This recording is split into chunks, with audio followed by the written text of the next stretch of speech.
Praise the Lord. Daniel പ്രവാചകന്റെ പുസ്തകം 9-ാം അധ്യായം 1 മുതലുള്ള വാക്യങ്ങൾ. കൽദയ രാജ്യത്തിന് രാജാവായി തീർന്നവനും മേദ്യ സന്തതിയിൽ ഉള്ള അഹശ്വേരോശിന്റെ മകനുമായ ദാരിവേശിന്റെ 1-ാം ആണ്ടിൽ, അവന്റെ വാഴ്ചയുടെ 1-ാം ആണ്ടിൽ തന്നെ ദാനിയേൽ എന്ന ഞാൻ യെരൂശലേമിന്റെ ശൂന്യാവസ്ഥ 70 സംവത്സരം കൊണ്ട് തീരുമെന്നിങ്ങനെ യഹോവയുടെ അരുളപ്പാട് യിരെമ്യാ പ്രവാചകനുണ്ടായ പ്രകാരം ഒരു കാലസംഖ്യ പുസ്തകങ്ങളിൽ നിന്ന് ഗ്രഹിച്ചു. അപ്പോൾ ഞാൻ ഉപവസിച്ചും രട്ടുടുത്തും വെണ്ണീരിലിരുന്നും കൊണ്ട് പ്രാർത്ഥനയോടും യാചനകളോടും കൂടെ അപേക്ഷിക്കേണ്ടതിന് ദൈവമായ കർത്താവിങ്കിലേക്ക് മുഖം തിരിച്ചു.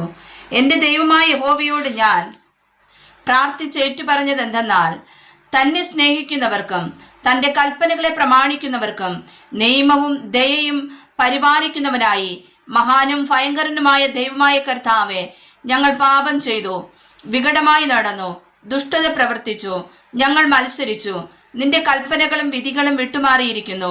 ഞങ്ങളുടെ രാജാക്കന്മാരോടും പ്രഭുക്കന്മാരോടും പിതാക്കന്മാരോടും ദേശത്തിലെ സകല ജനത്തോടും നിന്റെ നാമത്തിൽ സംസാരിച്ച നിന്റെ ദാസന്മാരായ പ്രവാചകന്മാരുടെ വാക്ക് ഞങ്ങൾ കേട്ടനുസരിച്ചതുമില്ല. കർത്താവെ, നിന്റെ പക്കൽ നീതിയുണ്ട്, ഞങ്ങൾക്കോ ഇന്നുള്ളതുപോലെ ലജ്ഞയാത്രേ.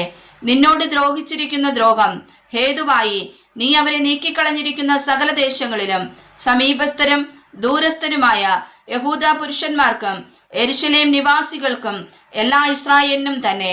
കർത്താവെ, ഞങ്ങൾ നിന്നോട് പാപം ചെയ്തിരിക്കയാൽ ഞങ്ങളും ഞങ്ങളുടെ രാജാക്കന്മാരും പ്രഭുക്കന്മാരും പിതാക്കന്മാരും ലജ്ജിക്കേണ്ടതിനു തന്നെ. ഞങ്ങളുടെ ദൈവമായ കർത്താവിന്റെ പക്കൽ കരുണയും മോചനവുമുണ്ട്. ഞങ്ങളോ അവനോട് മത്സരിച്ചു. അവൻ തന്റെ ദാസന്മാരായ പ്രവാചകന്മാർ മുഖാന്തരം ഞങ്ങളുടെ മുമ്പിൽ വെച്ചിരിക്കുന്ന ന്യായപ്രമാണ പ്രകാരം നടപ്പാൻ ഞങ്ങൾ ഞങ്ങളുടെ ദൈവമായ യഹോവയുടെ വചനം കേട്ടനുസരിച്ചില്ല. ഇസ്രായേലൊക്കെയും നിന്റെ വചനം കേട്ടനുസരിക്കാതെ വിട്ടുമാറി നിന്റെ ന്യായപ്രമാണം ലംഘിച്ചിരിക്കുന്നു. ഇങ്ങനെ ഞങ്ങൾ അവനോട് പാപം ചെയ്തിരിക്കയാൽ ദൈവത്തിന്റെ ദാസനായ മോശയുടെ ന്യായപ്രമാണത്തിൽ എഴുതിയിരിക്കുന്ന ശാപവും ആണയും ഞങ്ങളുടെ മേൽ ചൊരിഞ്ഞിരിക്കുന്നു. അവൻ വലിയ അനർത്ഥം ഞങ്ങളുടെ മേൽ വരുത്തിയതിനാൽ ഞങ്ങൾക്ക് ന്യായപാലനം നടത്തി വന്ന ന്യായാധിപന്മാർക്കും വിരോധമായി താൻ അരുളി ചെയ്ത വചനങ്ങളെ നിവർത്തിച്ചിരിക്കുന്നു. യെരൂശലേമിൽ സംഭവിച്ചതുപോലെ ആകാശത്തിൻ കീഴിലെങ്ങും സംഭവിച്ചിട്ടില്ലല്ലോ. മോശയുടെ ന്യായപ്രമാണത്തിൽ എഴുതിയിരിക്കുന്നത് പോലെ ഞങ്ങൾക്ക് ഈ അനർത്ഥമൊക്കെയും വന്നിരിക്കുന്നു. എന്നിട്ടും ഞങ്ങൾ ഞങ്ങളുടെ അകൃത്യങ്ങളെ വിട്ടുതിരിഞ്ഞ് നിന്റെ സത്യത്താൽ ബുദ്ധി പഠിക്കേണ്ടതിന് ഞങ്ങളുടെ ദൈവമായ യഹോവയുടെ കൃപയ്ക്കായി യാചിച്ചില്ല. അതുകൊണ്ട് യഹോവ അനർത്ഥത്തിനായി ജാഗരിച്ചിരുന്ന് അത് ഞങ്ങളുടെ മേൽ വരുത്തിയിരിക്കുന്നു. ഞങ്ങളുടെ ദൈവമായ യഹോവ താൻ ചെയ്യുന്ന സകല പ്രവൃത്തികളിലും നീതിമാനാകുന്നു. ഞങ്ങളോ അവന്റെ വചനം കേട്ടനുസരിച്ചില്ല. നിന്റെ ജനത്തെ ബലമുള്ള കൈകൊണ്ട് മിസ്രയീം ദേശത്തു നിന്ന് കൊണ്ടുവന്ന് ഇന്നുള്ളതുപോലെ നിനക്കൊരു നാമം ഉണ്ടാക്കിയവനായി ഞങ്ങളുടെ ദൈവമായ കർത്താവെ, ഞങ്ങൾ പാപം ചെയ്ത് ദുഷ്ടത പ്രവർത്തിച്ചിരിക്കുന്നു. കർത്താവെ, നിന്റെ സർവ്വനീതിക്കും ഒത്തവണ്ണം നിന്റെ കോപവും ക്രോധവും നിന്റെ വിശുദ്ധ പർവ്വതമായ യെരൂശലേം നഗരത്തിൽ നിന്ന് നീങ്ങിപ്പോകുമാറാകട്ടെ. ഞങ്ങളുടെ പാപങ്ങൾ നിമിത്തവും ഞങ്ങളുടെ പിതാക്കന്മാരുടെ അകൃത്യങ്ങൾ നിമിത്തവും യെരൂശലേമും നിന്റെ ജനവും ഞങ്ങൾക്ക് ചുറ്റുമുള്ള എല്ലാവർക്കും നിന്ദയായി തീർന്നിരിക്കുന്നുവല്ലോ.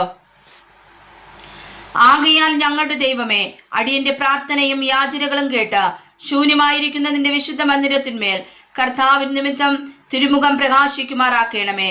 എന്റെ ദൈവമേ, ചെവി ചായ്ച്ചു കേൾക്കണമേ. കണ്ണു തുറന്ന് ഞങ്ങളുടെ നാശങ്ങളെയും നിന്റെ നാമം വിളിച്ചിരിക്കുന്ന നഗരത്തെയും കടാക്ഷിക്കണമേ. ഞങ്ങൾ ഞങ്ങളുടെ നീതി പ്രവൃത്തികളിലല്ല നിന്റെ മഹാകരുണയിലത്രേ ആശ്രയിച്ചുകൊണ്ട് ഞങ്ങളുടെ യാചനകളെ തിരുസന്നിധിയിൽ ബോധിപ്പിക്കുന്നു. കർത്താവെ കേൾക്കണമേ, കർത്താവെ ക്ഷമിക്കണമേ, കർത്താവെ ചെവി കൊണ്ട് പ്രവർത്തിക്കണമേ. എന്റെ ദൈവമേ, നിന്നെ തന്നെ ഓർത്ത് താമസിക്കരുതേ. നിന്റെ നാമം വിളിച്ചിരിക്കുന്നുവല്ലോ. ഇങ്ങനെ ഞാൻ പ്രാർത്ഥിക്കുകയും എന്റെ പാപവും എന്റെ ജനമായ ഇസ്രായേലിന്റെ പാപവും ഏറ്റുപറയുകയും എന്റെ ദൈവത്തിന്റെ വിശുദ്ധ പർവ്വതത്തിനു വേണ്ടി എന്റെ ദൈവമായ യഹോവയുടെ സന്നിധിയിൽ അപേക്ഷ കഴിക്കുകയും ചെയ്തുകൊണ്ടിരിക്കുമ്പോൾ, ഞാൻ എന്റെ പ്രാർത്ഥന കഴിച്ചുകൊണ്ടിരിക്കുമ്പോൾ തന്നെ ആദിയിങ്കൽ ഞാൻ അത്യന്തം ക്ഷീണിച്ചിരുന്ന സമയം ദർശനത്തിൽ കണ്ട ഗബ്രിയേൽ എന്ന പുരുഷൻ ഏകദേശം സന്ധ്യായാഗത്തിന്റെ നേരത്ത് എന്നോട് അടുത്തു വന്നു. അവൻ വന്ന് എന്നോട് പറഞ്ഞതെന്തെന്നാൽ, ദാനിയേലേ, നിനക്ക് ബുദ്ധി ഉപദേശിച്ചു തരേണ്ടതിന് ഞാനിപ്പോൾ വന്നിരിക്കുന്നു. നീ ഏറ്റവും പ്രിയനാകിയാൽ നിന്റെ യാചനകളുടെ ആരംഭത്തിങ്കൽ തന്നെ കൽപ്പന പുറപ്പെട്ടു. നിന്നോട് അറിയിപ്പാൻ ഞാൻ വന്നുമിരിക്കുന്നു. അതുകൊണ്ട് നീ കാര്യം ചിന്തിച്ച് ദർശനം ഗ്രഹിച്ചുകൊള്ളുക. അതിക്രമത്തെ തടസ്സം ചെയ്ത് പാപങ്ങളെ മുദ്രയിടുവാനും അകൃത്യത്തിനു പ്രായശ്ചിത്തം ചെയ്ത് നിത്യനീതി വരുത്തുവാനും ദർശനവും പ്രവചനവും മുദ്രയിടുവാനും അതിപരിശുദ്ധമായതിനെ അഭിഷേകം ചെയ്യുവാനും തക്കവണ്ണം നിന്റെ ജനത്തിനും വിശുദ്ധ നഗരത്തിനും 70 ആഴ്ചവട്ടം നിയമിച്ചിരിക്കുന്നു. അതുകൊണ്ട് നീ അറിഞ്ഞ് ഗ്രഹിച്ചു കൊള്ളേണ്ടതെന്തെന്നാൽ യെരൂശലേമിനെ യഥാസ്ഥാനപ്പെടുത്തി പണിവാൻ കൽപ്പന പുറപ്പെടുന്നത് മുതൽ അഭിഷിക്തനായ ഒരു പ്രഭു വരെ 7 ആഴ്ചവട്ടം 62 ആഴ്ചവട്ടം കൊണ്ട് അതിനെ വീതിയും കിടങ്ങുമായി കഷ്ടകാലങ്ങളിൽ തന്നെ വീണ്ടും പണിയും. 62 ആഴ്ചവട്ടം കഴിഞ്ഞിട്ട് അഭിഷിക്തന് ഛേദിക്കപ്പെടും, അവൻ ആരുമില്ലെന്ന് വരും. പിന്നെ വരുവാനിരിക്കുന്ന പ്രഭുവിന്റെ പടജനം നഗരത്തെയും വിശുദ്ധ മന്ദിരത്തെയും നശിപ്പിക്കും. അവന്റെ അവസാനം ഒരു പ്രളയത്തോടെ ആയിരിക്കും. അവസാനത്തോളം യുദ്ധമുണ്ടാകും, ശൂന്യങ്ങളും നിർണയിക്കപ്പെട്ടിരിക്കുന്നു. അവൻ ഒരാഴ്ചവട്ടത്തേക്ക് പലരോടും നിയമത്തെ കഠിനമാക്കും. ആഴ്ചവട്ടത്തിന് മധ്യേ അവൻ ഹനനയാകവും ഭോജനയാകവും നിർത്തലാക്കി കളയും. മ്ലേച്ഛതകളുടെ ചിറകിന്മേൽ ശൂന്യമാക്കുന്നവൻ വരും. നിർണയിക്കപ്പെട്ടിരിക്കുന്ന സമാപ്തിയോളം ശൂന്യമാക്കുന്നവന് മേൽ കോപം ചൊരിയും. വായിച്ചതായ വചനങ്ങളാൽ കർത്താവ് അനുഗ്രഹിക്കുമാറാകട്ടെ. ആമേൻ.